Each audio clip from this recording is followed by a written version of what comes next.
Welcome, my name is Stephanie Chill. I am the president of Clearwater Sister Cities, and tonight we are going to be going over some information. Sorry about that. Going over some information about the 2024 Young Ambassadors Middle School Exchange Program. So if that's what you're interested in, you're in the right place.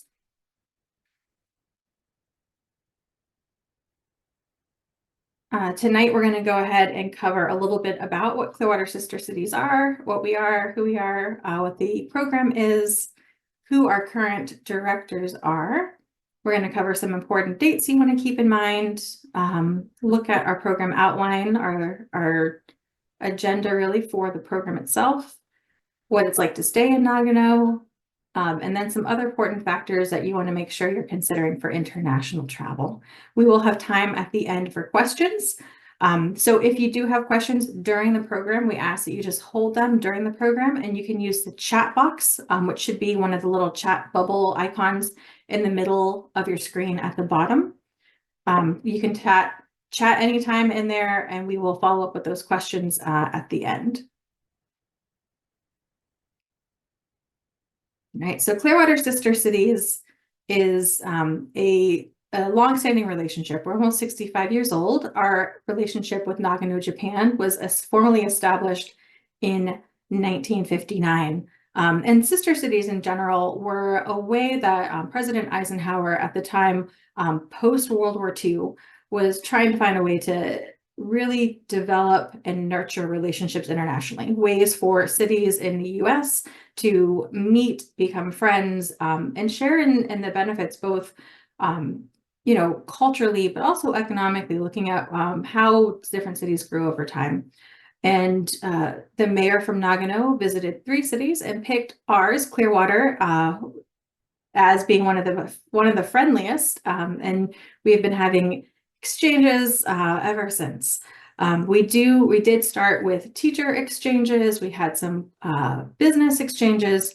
And then in 2001, our organization, which is a totally volunteer-run organization, started the Young Ambassadors. We are, as I mentioned, totally volunteer-run. We are the citizen branch of the formal relationship, which is between the city of Clearwater and Nagano. And we do a lot of other activities outside of this program. Our Young Ambassadors program is one of the main ones, but we also do a lot of meetups, a lot of gatherings. We have fundraisers.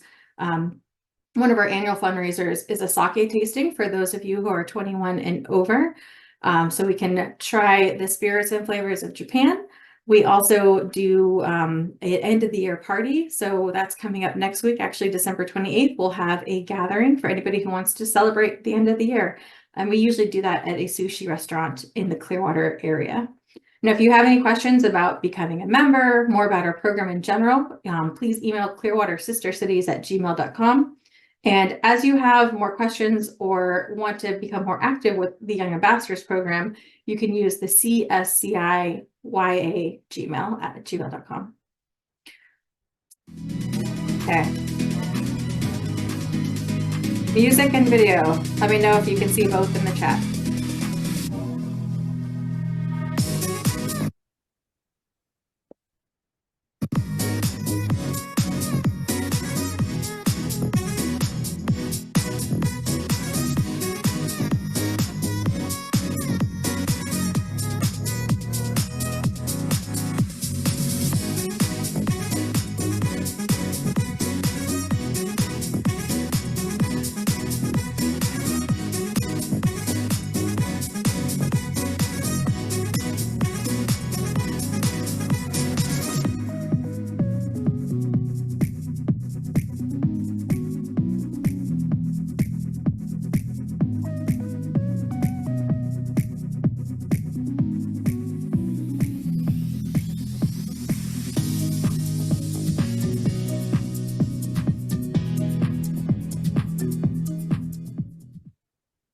So that is our video. Hope that really piques your interest. You saw a lot of the travel that our students do, as well as some of the activities they do when they're in Nagano.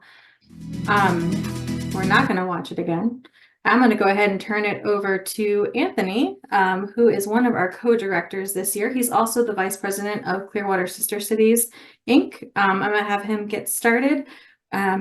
Just Anthony, if you could share a little bit about just how you came to Sister Cities and your experience kind of traveling in Japan, and then we'll pass it over to Cheryl for her to introduce herself as well. Sure.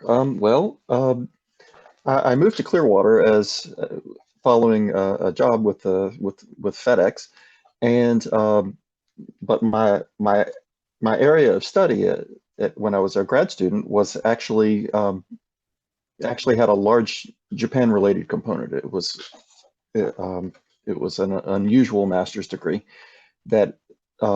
But during my studies, I had a chance to live in Japan for about 10 months on one occasion, 2 months on another, and 2 other months at other times, in addition to various trips. So I've spent a reasonable amount of time in Japan. As part of my studies, I did learn to speak Japanese to a reasonable degree. And when I moved to Clearwater, I was looking for something to do to put that knowledge, that education to use. And I found Clearwater Sister Cities and love the idea of getting to share the things that I love about Japan with students. So I'm looking forward to talking to each and every one of you, and I would be pleased to answer any questions that you may have. Thanks, Anthony. I thought I saw Cheryl in the chat, but I'm not seeing her name now. Cheryl, are you with us right now? If not, we will pause for whenever she does jump on to join us. But Cheryl joined our program back actually in 2020, which we know is a year that came with a lot of pauses. So in 2020, our year, that trip ended up being canceled because of the pandemic, but Cheryl was selected as one of our chaperones. She comes from a long line of education in library programs in the library system within the Pinellas County school system, and is very active with the Scouts and has done a lot of away from home trips with the Scouts. And so she was just a really great chaperone to bring onto our program. And then she ended up going last year, which was our first year back in 3 years, to do a trip to Japan. So I do hope she can jump on later and share a little bit more about her background. If you don't mind, I seem to have forgotten one important thing, and that is that I've been a chaperone on 3 previous Young Ambassadors. Yes, yes, trips. you have. Thank you. Yeah. One of the other things I just wanted to cover on here, Cheryl and Anthony are our co-directors for this. So they've been working since summer to really get a lot of our locations, budgeting, a lot of things into place so that we can be ready to go in spring for training and then for the actual trip in June. We are still looking to finalize our chaperones. We do usually pull chaperones. We recruit them from the Pinellas County school system, and all of our chaperones are background checked and have experience working with youth, and usually with some type of summer camp or away from home camp experience. So you'll get a really great team of chaperones on this trip. And as soon as we have those finalized, we will announce who they are. Now, looking at important dates, these are things that you want to keep in mind. You already probably know some of these because we do have them in the application. Our students need to go through a written application and then an interview. So January 12th is the application date. Now, you've probably looked at our online application form. That needs to be submitted, but then there's also 2 other pieces of information you need to pass on. There's a personal essay that you need to submit, and we also need some photos. And the headshot photo is really so when we do have our selected students, we have all the information we need, as well as a headshot to pass over to our coordinators in Japan as they arrange homestays. And that sounds maybe sometimes a little bit odd to us, but it's really common practice, even on formal resumes in Japan, to include your headshot. It's not a practice that we do in the US, but it is something that's usually on your formal paperwork in Japan. The student interviews will be on January 20th. We have about 4 or 5 hours slated for this. The interviews are usually about 20 minutes.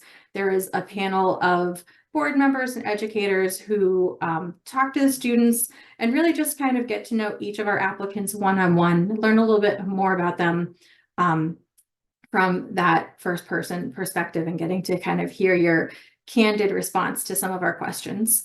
So it will be on the 20th. We do have that set, and between the 12th and the 20th, we'll reach out to applicants who have submitted an application successfully in order to schedule a specific time with you and your family. We also ask that parents come along so that the parents can speak with our treasurer about the financial requirements while the student is doing their interview.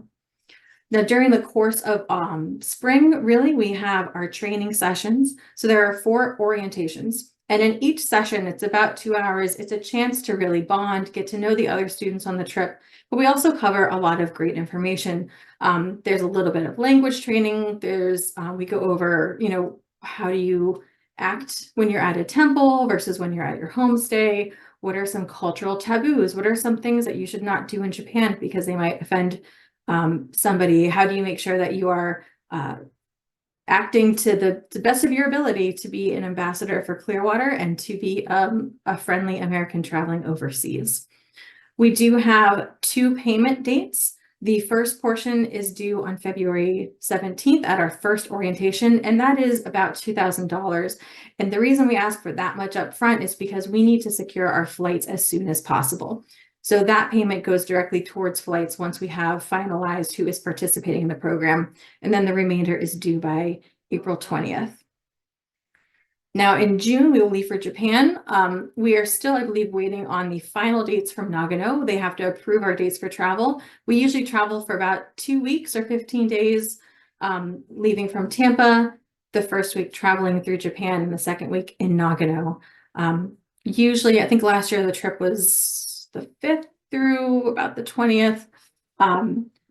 But yes, so it'll be about around the same time each year. And I'm gonna pass it to Anthony so that he can cover some of the work that he's been doing behind the scenes to get this year's program going. Okay, thank you, Stephanie. I hate to read these sorts of slides to people, but there's an awful lot of information here. I think that we are probably going to end up departing Tampa on about the 11th and returning 2 weeks later. Now, at this point, we are looking at about a $3,700 cost for this trip. Essentially, half of that is airfare. Prices are high right now for reasons I don't fully understand, but the market is what it is. I'm sorry if you can hear my dog. He is desperately trying to get my attention right now. Let's see. In addition to high airfares, we're also looking at an increase in cost of train passes of about $150. So it's not quite double, but pretty high. And last year's cost was somewhere around $3,500. So it's kind of in line. Thankfully, the yen is currently in our favor.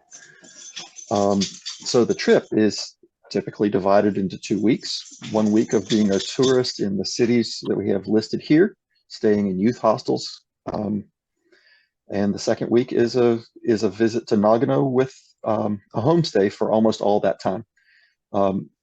Stephanie was talking about the photo that we ask for in the application. And as she said, that is something that Nagano asked for.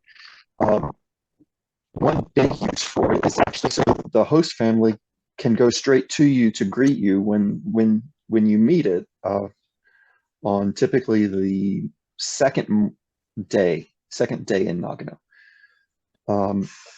During the week, depending on where the weekend lasts, you typically will have some days to spend alone with the family, and they tend to want to do something fun with you. And other days you might spend seeing things in Nagano, including meeting the mayor and the city council, and some days at school. We can go into further details, and of course will, during the orientation sessions. Stephanie, I think that's it for this slide. Thanks. Before we jump on, I see that Cheryl has joined us. So Cheryl, I don't know if you can turn on your camera, but I'd love it if you could just introduce yourself, let everybody know a little bit about your background, I'm and trying maybe to turn on something my you, camera. I don't know what I did here to mess it up, but I'm sorry about that. But yeah, my name is Cheryl Dorweiler, and I was a chaperone last year on the trip and loved it. And I work at Ozona Elementary School. I also do Boy Scouts. I'm a Scoutmaster for the past 15 years. So I don't know what else you need to know about. If you have any questions, I'd be happy to answer them. Yep, no, that's great. What was something you enjoyed last year on the trip, Cheryl? Oh my gosh, I enjoyed everything on the trip. I love the food. I love to meet the origami master. I loved getting dressed up in the I can't think of the name now. I just got off of work. Yukata. Yes, the yukata. That was wonderful. You were treated like a princess. I loved seeing the sky tower of the whole Tokyo. I couldn't believe how close the little buildings were to one another. I love the deer in Nara, like that they just came and bowed to you and ate out of your hand. I'm trying to think of all the things. Oh, we went to the museum that had the like all the photograph things. Mm-hmm. That Like one, that that awesome. immersive light museum. Yes, it was Mm-hmm. so like just everything. Everything was so fun. And then the host family, it was like you were like royalty there. The school treated you so wonderfully, and they were just so happy to see you and happy to like take you places, tell you things, and you're trying to share your culture. It was just a great experience.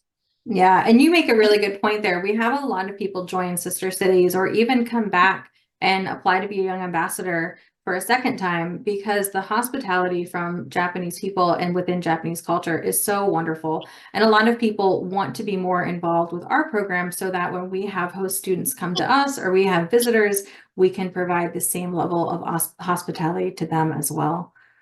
Let me go to the next Yeah. slide, which I think we're actually looking at homestay and school visits. So I think we've talked a little bit, you touched on a lot of the things that people saw during the travel, Cheryl, but what was it like to go to a Japanese middle school? Like if people are applying, what would be different from an American middle school here? What did you do while you were at school in Nagano?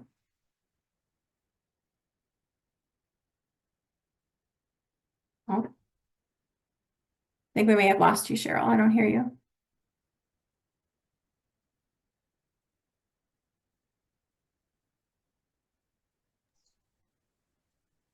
Well, until we get Cheryl back on the call, Anthony, maybe you went and again, every single year our students do get to spend 1 week traveling and 1 week in school. So what are some of the things you remember, Anthony, that maybe would be surprising to an American student going to school in Japan? Well, one is how immaculate the school is. And the first impression you will get of the school is that they're wearing different shoes inside the school than they are outside. They have little lockers to put their shoes in. Another is that you will not see a single cell phone at the schools. Sure, they've all got them, but they're not allowed to bring them to school, and so it's just not an issue there. Another thing is that they don't use technology in school the same way that Americans do. Um, and another is that the students are responsible for keeping the school clean. So if they mess it up, they got to clean it up. And as a result, there are very few problems like that.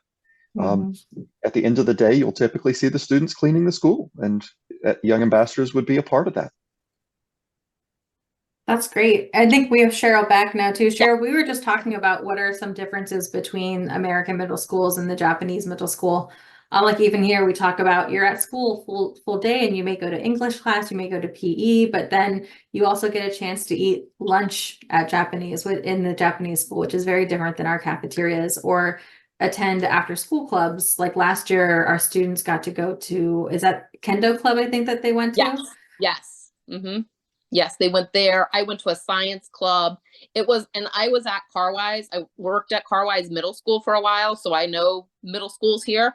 And it was a complete night and day compared to what our middle school is to what their middle schools. Their middle schools were much smaller. There was typically, I want to say, like around 200 students, as opposed to ours were so much more. And the kids make their own lunch. They all eat in their classrooms. They clean up everything.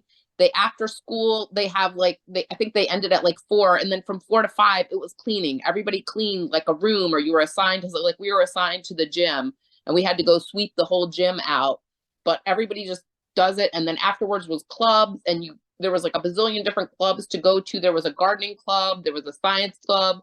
The student that I was with had track the one day, had the science the other days. It was so much different than American schools. Yeah, and it's really immersive. And I think when you get to go to a smaller school, especially like that, you really are getting a intensive but a really fulfilling type of experience. And Mhm. all the young ambassadors were treated like rock stars. Like everywhere they went, the kids were all like, "Oh my gosh, there they are, there they are." Oh, Yeah, it was amazing. it's a little bit of notoriety when you get to be the Yeah, visiting yeah, guest.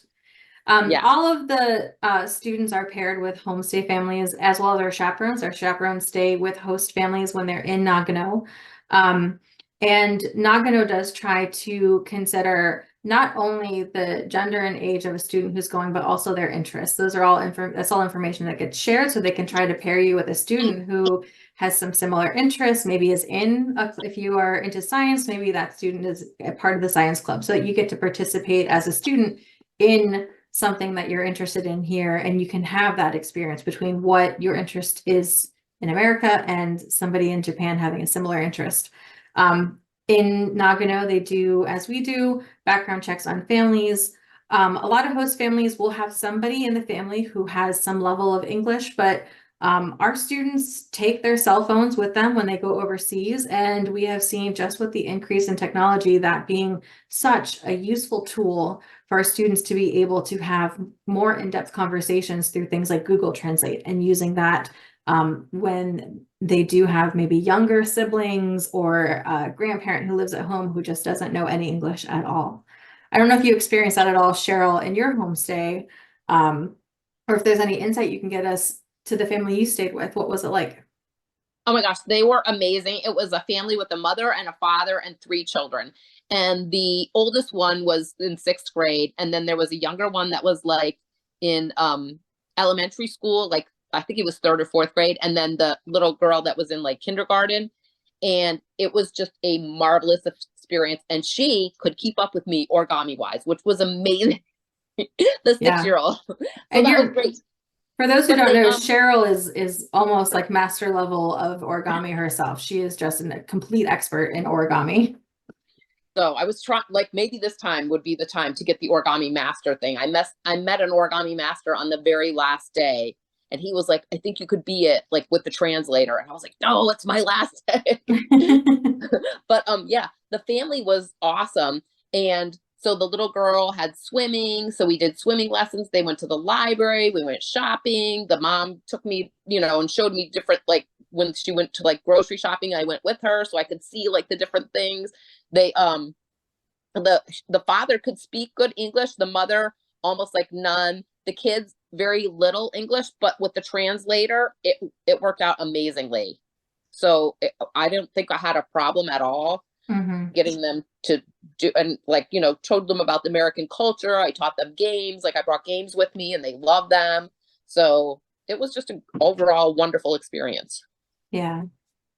And that's what we hear so often from our chaperones, but also our students, really any of our participants over time. One of the things when we look at what you want to keep in mind as you think about your application, if this is a program that is of interest to you, is that you do have to have a valid passport, and that it must be valid at least 1 year from the last date of our trip. So that would be towards the end of June. So if you're thinking about applying, if this is serious consideration, you don't have a passport, you want to start that application process now, especially this time of year. We have seen delays in the passport office. So you want to make that happen as soon as possible, or get it renewed if that is a consideration.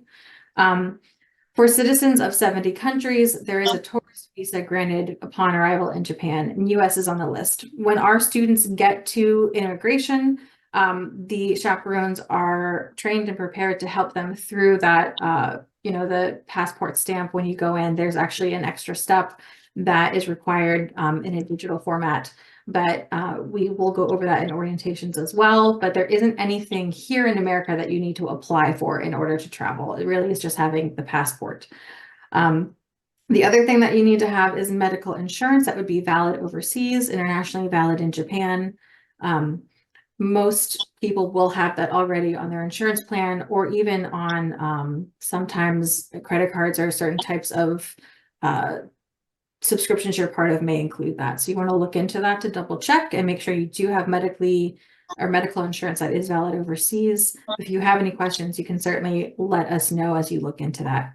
We'll cover some more of that as we go over all of the other requirements in the orientation. The other thing to keep in mind, which we are really still coming out of the pandemic, even though it seems so far behind us, and we will follow whatever travel restrictions or guidelines are in place internationally. So right now, we're not seeing any delays. We're not seeing anybody being barred like we were during the pandemic, not with different levels of how they let people into the country. Right now, it's a pretty easy process. But should anything change, we keep our eye on that to make sure that we are up to date on whatever international travel guidelines and restrictions are. So those are our main points that we have covered, and we would love to take questions. And one question, what does it mean that it's valid, passport is valid 1 year from the last day of the trip? So if your passport, if our last day of the trip is June 26th, the passport has to be valid within a year after that. Is that right, Anthony? I would say that since we're going into 2024, it could expire no earlier than the end of June 2025. Okay, yeah. So from there. And that's not just for Japan, but that's pretty standard for international travel. A lot of places will not let you into their country if your passport has any risk of expiring soon. All right, our next question is, I'll pass this to Anthony. Is the trip for a week or longer? It says week or question mark, but a week, or is it 2 weeks? It is essentially 2 weeks. There might be a little give or take there, but essentially 2 weeks. Yeah. We also have how many students are accepted into the program. Typically no more than 10 is the answer there. Yeah, and the reason for that is really comes from Nagano. Nagano sets the number of students we're allowed to bring every year. Part of that is dependent on the school that we're going to visit, and part of it is also dependent on the availability of homestays that year. But 10 is, I think, the largest group that we've taken. So we usually have that as our bar.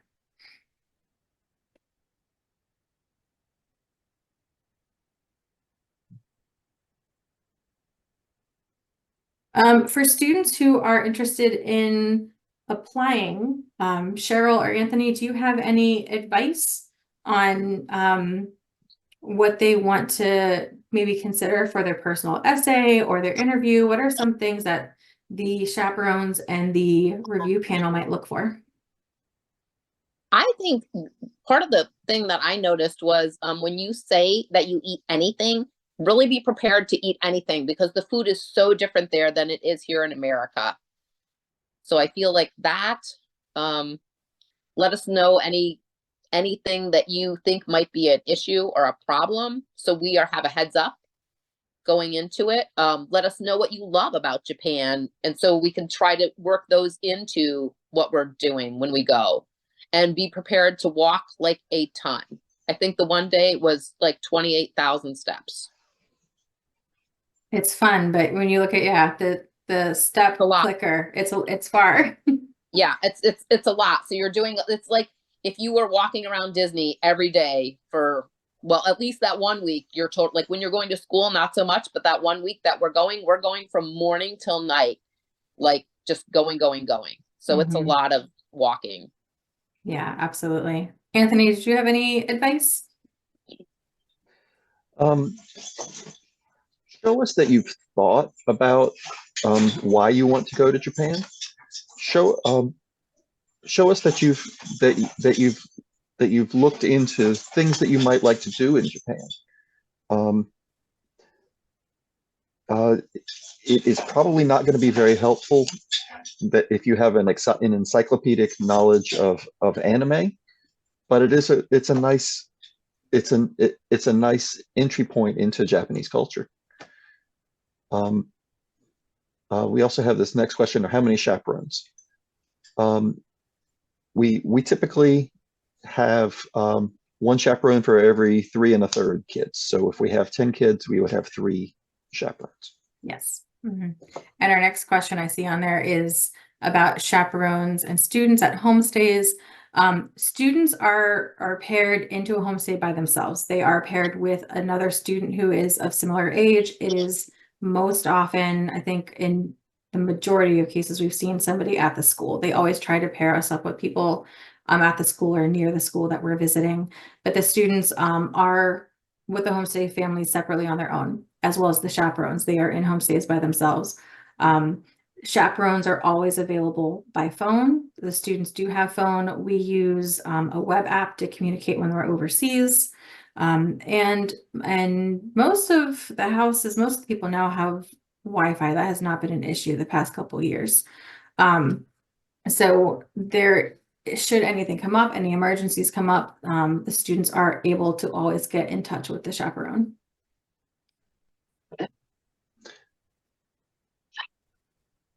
We go to this.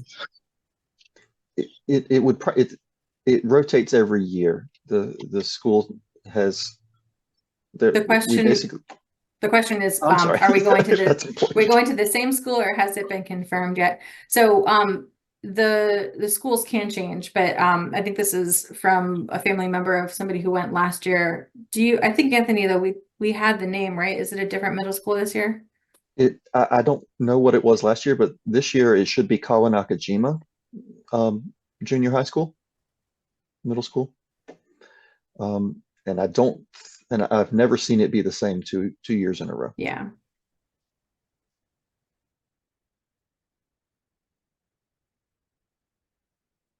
Okay. Are there any scholarships? So there are 2 scholarships that we offer. This year, we are truly grateful to the city of Clearwater. They have provided a scholarship for a student who is a resident in Clearwater. So one of the questions on the application asks if you are a resident or if you live in unincorporated Clearwater or a different city. That is important to put down because this is a scholarship that will cover about 90% of the trip. It should cover the majority of it, but we only have one of those. Clearwater Sister Cities, Inc. also has a scholarship fund, and that is need-based. So after students apply, we will ask the participants accepted if they are interested or have financial need. There is a separate application that we offer to those students accepted into the program. And then there's not a set amount because it's kind of a case-by-case basis, but the board reviews those applications to see how much that we can provide separately to those other students. And that is not restricted by location. It just is offered to participants in the program.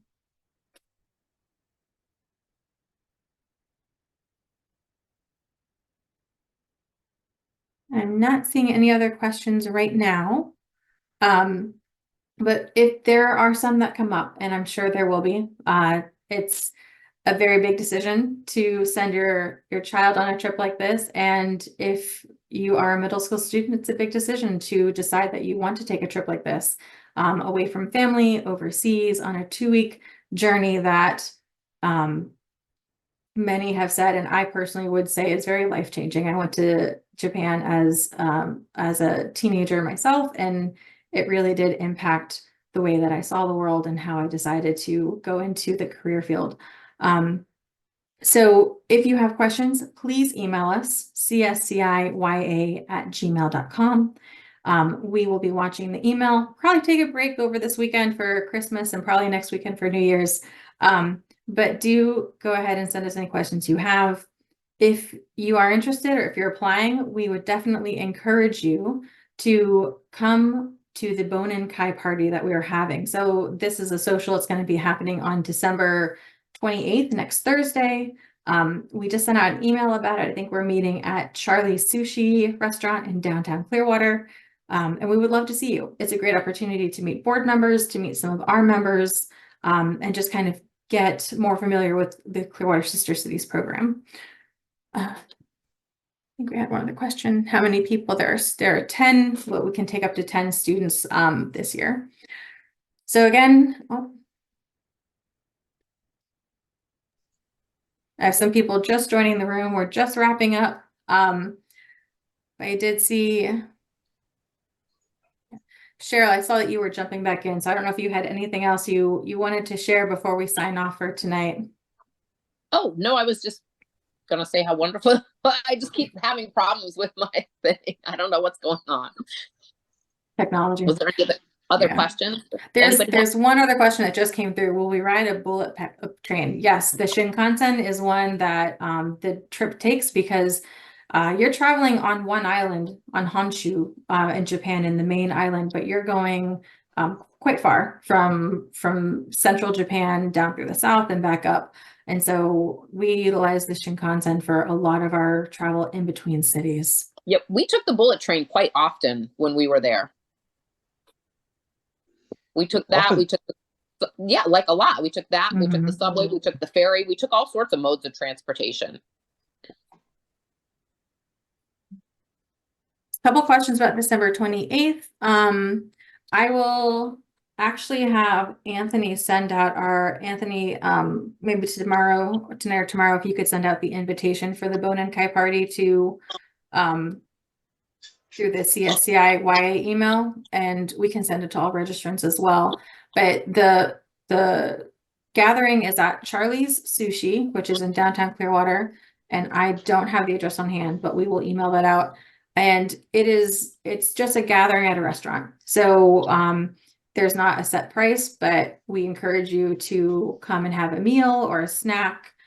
Usually we just have, members are just kind of gathering and socializing, but it is a pay per person by yourself for whatever you decide that you want to eat that evening or drink. Hey, The name Stephanie. is Charlie's Sushi. Yes. It is at the corner of Cleveland and Missouri, if that helps, and it is Charlie's Sushi. It would be on the northeast corner of that intersection. And Stephanie, did you say, did we talk about the thing that Amber was asking us about earlier in the day? Did you wish to discuss that? No, but we can mention it. We haven't sent this out yet. The Nagano is sending their middle school students in March here. So we'll be receiving a group of about 10 to 12 students from Nagano in March. They will be looking for homestay students. So if you are interested in being a homestay family, look for an email from us. We are sharing that with students who went last year first. So when you become a YA, if you're interested in hosting, you do get the first chance to apply to be a homestay student for visiting Japanese students. But we will share it out to anybody who's interested in the program, because that would be a really great way to just have some cultural exchange. So we'll send it to you guys out next for sure. And I'm going to drop the address in the chat. That's 1200 Cleveland Street. That is the address for Charlie's Sushi, where we will be on December 28th. At 5:30 p.m. Yes, thank you. 5:30 p.m. Teamwork. Good job. We'll get all the pieces with teamwork. All right. So if you have any other questions, again, please email us. We are here to answer any questions. If you come to the party, please introduce yourself, come find us, and we look forward to chatting with you all again soon.